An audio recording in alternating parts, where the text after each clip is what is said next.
Bonjour à toutes et à tous. Voici une nouvelle vidéo. Alors j'ai choisi un thème qui va intéresser plus ou moins de personnes. C'est le thème du surpoids, de la surcharge pondérale qui peut aller parfois jusqu'à l'obésité. Et l'obésité qui est en soi une maladie. Alors à la fois si j'ai une maladie, ça veut dire que je peux ne plus avoir une maladie. Et donc l'idée, c'est d'aborder avec vous aussi comment je prends en charge donc, cette surcharge pondérale, qu'elle soit légère, moyenne ou importante. Pourquoi ce sujet? Parce que en m'informant, en écoutant comme vous les sites d'information, eh bien, nous prenons conscience que l'obésité est vraiment un facteur aggravant lorsque nous sommes atteints du virus qui circule en ce moment. Et donc, le facteur aggravant fait que soit je passe vraiment de très mauvais moments et pendant plusieurs jours, plusieurs semaines, soit je peux mourir. Et cette question, du coup, qui a du sens, c'est qu'est-ce que je fais de ces kilos en trop? Est-ce que je veux maigrir, oui ou non? Est-ce que je veux vivre plus longtemps? Est-ce que je veux améliorer ma qualité de vie? Est-ce que je veux cesser d'avoir peur à chaque fois qu'il y a un virus? Voilà, il me semblait important de traiter ce sujet. Donc, au-delà du fait, c'est vrai que euh, la surcharge pondérale a une conséquence aussi sur le plan osseux, puisque vous vous doutez bien que si je marche avec mes 55 kilos ou si je marche avec 85 kilos, eh bien évidemment, je sollicite mes articulations de manière différente. Donc vraiment, voilà, la question c'est est-ce que voilà, je souhaite prendre en charge cette pathologie pour améliorer ma qualité de vie, mon espérance de vie et diminuer ma peur, donc augmenter ma sérénité lorsqu'il y a des virus qui circulent. Alors si là déjà vous vous dites oui mais vivre plus longtemps, pourquoi faire, faut bien mourir de quelque chose, euh, en soi c'est pas la représentation d'un état d'esprit qui va bien. Alors je sais qu'en plus la période elle n'est pas favorable au fait d'avoir un esprit qui va bien, mais essayons d'aller un petit peu plus loin. Parce que ce qui m'interpelle aussi, c'est ces années que j'ai passées dans les cabinets médicaux, puisque j'ai été déléguée médicale pour l'industrie pharmaceutique, et où j'entendais vraiment de nombreuses personnes. Hein. Je les ai parcourues pendant 17 ans, j'ai entendu beaucoup de choses, et notamment ces personnes qui parlaient de leur maladie, alors l'hypertension, le diabète, le cholestérol, les maladies cardiaques, qui étaient liées donc à un excès de poids. Et souvent, ils me disaient: ah bah, mon médecin, il me dit bien de maigrir, mais bah, moi, j'arrive pas, parce que oui, c'est difficile. Et puis, de toute façon, il y a des médicaments, donc moi, je préfère prendre un médicament et puis continuer de me faire plaisir en mangeant. Alors déjà, ça m'interpelle parce que je me dis, est-ce qu'on ne peut pas se faire plaisir en mangeant sans avoir de pathologie, sans se créer une pathologie, sans se rendre malade? La réponse est oui, on peut.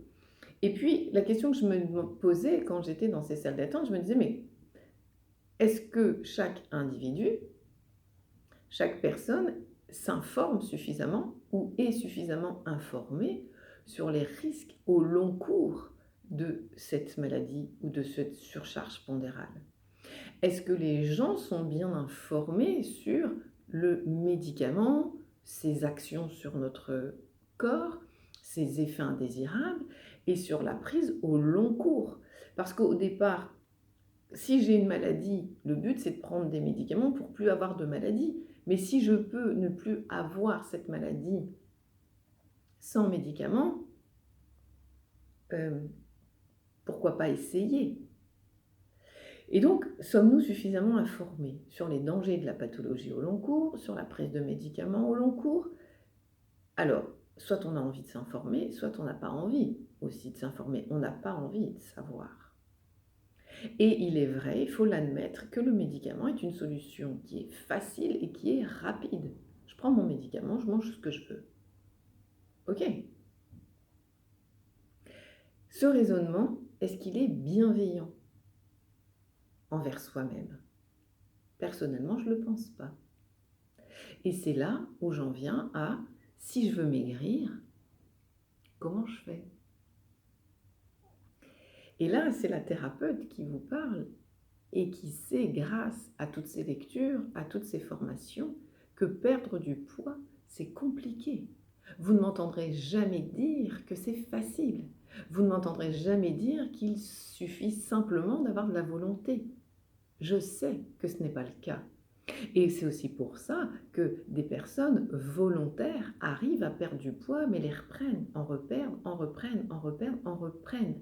Donc je dis toujours à des gens assez critiques par rapport au poids, mais si c'était facile, s'il s'agissait uniquement de volonté, eh bien il n'y aurait pas de problème de surcharge pondérale, il n'y aurait pas de problème d'obésité, puisque les gens arriveraient à avoir le poids, la silhouette qu'ils souhaitent. Donc, pourquoi c'est si compliqué de perdre du poids? Mais parce qu'en fait, si cette prise de poids, elle est uniquement due à une mauvaise alimentation, une alimentation trop riche, trop importante, parce qu'en fait, vous mangez plus de calories que vous n'en dépensez, mais que vous êtes stable émotionnellement au niveau de votre santé, eh bien, vous vous informez, vous modifiez votre alimentation, éventuellement vous vous mettez à faire une activité et voilà, la perte de poids se fait naturellement. Par contre, si cette prise de poids est liée à des événements à charge émotionnelle négative, comme des décès, des divorces, de l'humiliation, de l'anxiété, une mauvaise gestion des émotions, ou si encore elle fait suite à l'arrêt du tabac, eh bien là, on est sur une cause donc émotionnelle. On a une origine, un événement qui a une origine, une cause émotionnelle. Puisque l'arrêt du tabac, bien sûr que le tabac y venait assouvir un besoin. Et derrière les addictions, souvent il y a de l'anxiété. C'est pour ça que je parle d'origine émotionnelle, même quand il s'agit d'une prise de poids après l'arrêt du tabac.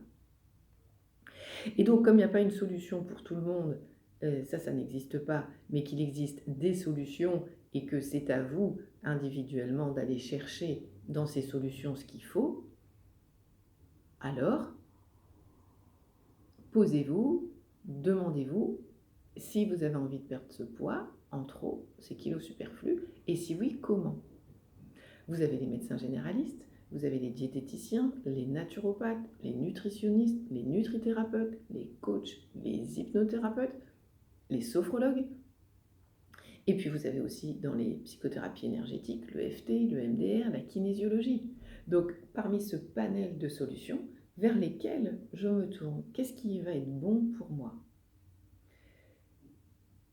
Et là, il y aura un travail bien sûr de recherche avec des recommandations, le bouche à oreille par rapport à tout ça marche très bien. Pourquoi c'est important de varier les accompagnements, la prise en charge? Parce que les sources de cette alimentation trop riche, elle a peut-être une ou plusieurs causes. Je m'explique, je vais vous donner 2 exemples concrets de personnes que j'ai pu accompagner. J'ai une première personne qui vient me voir en me disant « Vous comprenez, Laetitia, moi j'ai dépassé les 100 kilos, j'ai déjà perdu plus de 20 kilos quand elle vient me voir. Elle a 30-35 ans, elle mesure 1m65-70, donc voilà, son kilo, ce corps-là, elle ne l'aime pas, sa santé est en danger. Donc elle me dit, mais là je ne comprends pas, avec ma nutritionniste, nous ne comprenons pas, parce que je fais exactement la même chose et je ne perds plus 1 gramme. Donc faire des efforts, des concessions et que le résultat soit insatisfaisant, c'est plutôt décourageant. Et donc là, on va se mettre à aller chercher les causes émotionnelles et les parties inconscientes, son mental, qui veut garder ses kilos. Il n'y a aucune raison, là, qu'elle cesse de perdre des kilos. Et c'est là où entrent en jeu des techniques comme la PNL, programmation neurolinguistique, ou encore le l'EFT, que là j'ai utilisé pour aller trouver les parties inconscientes de cette personne qui veulent garder ses kilos, alors qu'elle, en conscience, elle n'en veut plus. Et donc, c'est très intéressant puisque, à l'issue d'un questionnaire, alors un questionnaire pas tout fait, hein, qui est à chaque fois adapté à la personne que j'ai en face de moi, nous nous rendons compte que la prise de poids a commencé au décès de son papa alors qu'elle avait 17 ans, que son papa lui apportait beaucoup d'amour et beaucoup d'affection, et que grâce à la sophrologie qui la ramène en arrière, elle prend conscience qu'effectivement cette nourriture venait la remplir de tout l'amour et de toute l'affection dont elle était privée depuis que son papa était décédé. Une fois qu'on a trouvé ça, on va traiter donc ces parties inconscientes qui veulent garder ces kilos-là. Et puis ensuite, on va soit identifier le nombre d'événements à traiter pour la libérer de la charge émotionnelle négative, donc là en l'occurrence le décès de son papa. Et puis ensuite, deuxième étape, grâce à la sophrologie, on va faire tout un travail sur l'image de soi, l'estime de soi, la confiance en soi. Éventuellement, on va aller renforcer la volonté, la détermination. Là, ce n'était pas nécessaire dans son cas. Et ensuite, donc, projeter la personne avec sa silhouette idéale. Et dans le cas de cette personne, je peux vous assurer, parce que je la suis sur Facebook, que même encore quelques années après, elle est toujours stabilisée au niveau de son poids et avec la silhouette qu'elle souhaitait. Le deuxième cas est intéressant aussi, puisque là, on est aussi clairement sur un exemple qui vous montre l'importance de la complémentarité, de l'accompagnement pour la perte de poids. Et autre chose aussi que je veux vous partager par rapport à ces exemples, c'est que ce qui est génial dans nos métiers, c'est que si on est suffisamment informé, formé et compétent, eh bien on peut tout expliquer. Si je peux tout expliquer, ça veut dire que tout a une solution. Vous allez dire, ça c'est mon côté optimiste, mais en tout cas, j'ai la preuve au quotidien que c'est comme ça que ça se passe. Ce deuxième cas, c'est une jeune femme très motivée, très déterminée à être mince et qui varie toujours entre 90 kg et 70 kg. Et à chaque fois qu'elle arrive à 70 kg, à chaque fois elle remonte à 90. À ce stade-là, je pose plusieurs questions. Toujours au premier entretien, je passe beaucoup de temps. Je questionne et là, je récolte des informations très intéressantes. En fait, cette jeune femme, elle évolue, elle grandit dans une famille où le surpoids, la surcharge pondérale, jusqu'à même l'obésité, est omniprésente. Je me renseigne quand même sur est-ce qu'elle est encouragée dans sa démarche ou au contraire, est-ce qu'on lui reproche quelque part de vouloir être différente. Et là, pas du tout. Toute la famille lui dit c'est super, qu'est-ce que tu es courageuse, c'est vraiment bien, toute cette volonté que tu as, c'est vraiment dommage que tu n'y arrives pas. Et donc là, moi, de suite, par rapport au poids, je vais chercher les parties inconscientes de cette dame qui ne veulent pas qu'elle se stabilise à 70 kg et qui, à chaque fois, font qu'elle remonte à ses 90 kg. Et là, c'est très intéressant parce que les parties inconscientes de cette jeune femme lui disent « Oui, mais si tu perds ces kilos et que tu te maintiens à 70 kilos, alors tu n'appartiens plus à la famille. » C'est absolument pas conscient, puisqu'en plus sa famille l'encourageait. Mais inconsciemment, des parties d'elle pensaient qu'elle serait exclue, qu'elle n'appartiendrait plus à sa famille, parce qu'elle serait différente des autres. Donc là, à nouveau, on lève ces parties inconscientes qui veulent garder ces 90 kilos et l'empêcher de se stabiliser à 70. Ensuite, on identifie le nombre d'événements à traiter pour la maintenir à 70 kg.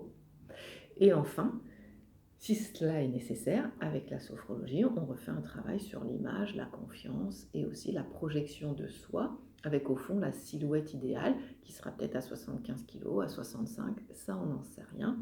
Mais peu importe, ce qu'il faut, c'est que la personne tende vers cet objectif qui est le sien. Voilà deux beaux exemples de prise en charge du poids qui peut vous surprendre, mais qui sont vraiment de merveilleux exemples pour vous expliquer qu'effectivement, des fois, sans thérapie, sans aide, vous continuerez à faire le yo-yo parce que vous avez inconsciemment des parties de vous qui veulent que vous mangiez ou que vous soyez à tel poids plutôt qu'un autre. C'est essentiel que je suis en train de vous dire parce que c'est ce que je répète régulièrement lors de des consultations, des accompagnements. C'est que nous avons par jour 55 000 à 65 000 pensées. Sur ces 55 à 65 000 pensées jour, 95% sont inconscientes.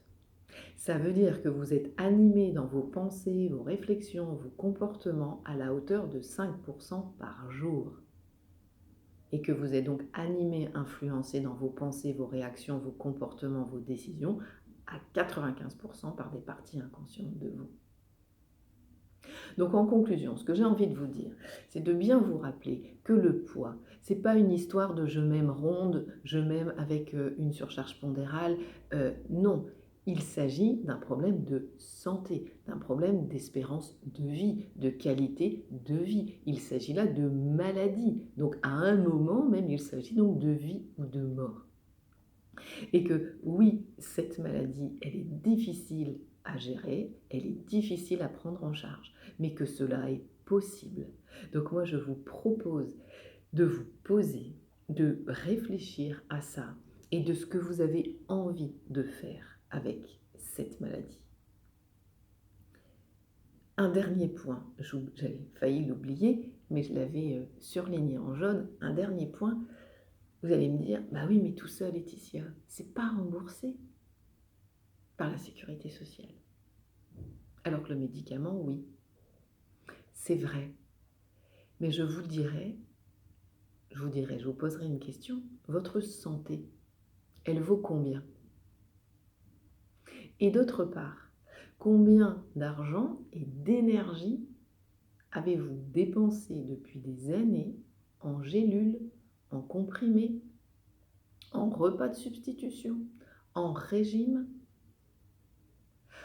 Combien de fois vous êtes-vous regardé dans la glace en n'aimant pas ce corps-là? Et ça vaut combien pour vous? Il est possible de vous traiter. C'est une question de sens, de priorité. Encore une fois, c'est long, c'est difficile, ça prend du temps, ça coûte de l'énergie, ça coûte de l'argent. Oui, mais votre santé vaut combien? Et sachez que, vous avez plus de ressources que vous l'imaginez. Vous avez beaucoup plus de pouvoir sur votre santé que vous ne l'imaginez.